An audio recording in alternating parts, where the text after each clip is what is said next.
Hi friends, welcome to our channel. ఈరోజు అయితే రొయ్యల కూర ఎలా చేయాలో చూద్దాం. కొంచెం స్పెషల్గా శనగపప్పు వేసి చేశాను, చాలా బాగా వచ్చింది. మీరు కూడా ఒకసారి ట్రై చేయండి. ముందుగా మనం కర్రీకి అన్నీ ప్రిపేర్ చేసుకుండా ముందే శనగపప్పుని తీసుకుని కొంచెం హాట్ వాటర్ వేసుకుని అలా ఉంచుకోండి, అంటే త్వరగా బాయిల్ అయిపోవడానికి.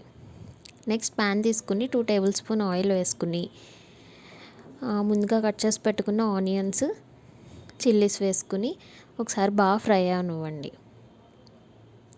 బాగా ఫ్రై అయ్యి బాగా మగ్గుతేనే బాగుంటుందండి కర్రీ.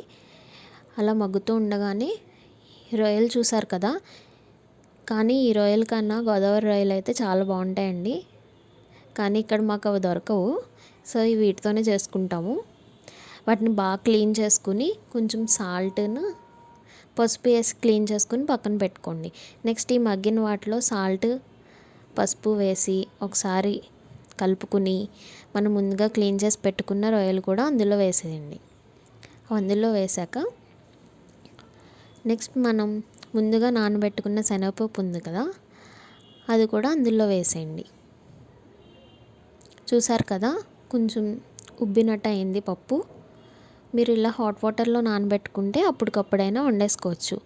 లేదు మామూలుగా నానబెట్టుకుంటే కొంచెం టైం పడుతుంది అంతే. నెక్స్ట్ అది కూడా వేసాక కారం, 2 టేబుల్ స్పూన్ కారం వేసి మసాలా వేసి వాటర్ వేసి అలా ఉంచండి. ఒక 10 to 15 మినిట్స్ తర్వాత కూర దగ్గరకు పడుతుంది. అలా అయినప్పుడు కొత్తిమీర వేసుకుని స్టవ్ ఆఫ్ చేసుకోండి. అంతే, ఎంతో వేడివేడిగా రొయ్యలు శనగపప్పు కర్రీ రెడీ.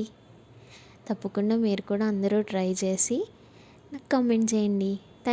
చాలా ఈజీగా చేసుకోవచ్చండి కర్రీ, చాలా ఈజీ ప్రాసెస్. ఒక 20 మినిట్స్లో కర్రీ అయితే ప్రిపేర్ అయిపోతుంది. మీరు కూడా ఇలా ఒకసారి ట్రై చేయండి, చాలా టేస్టీగా ఎమ్మీగా ఉంటుంది.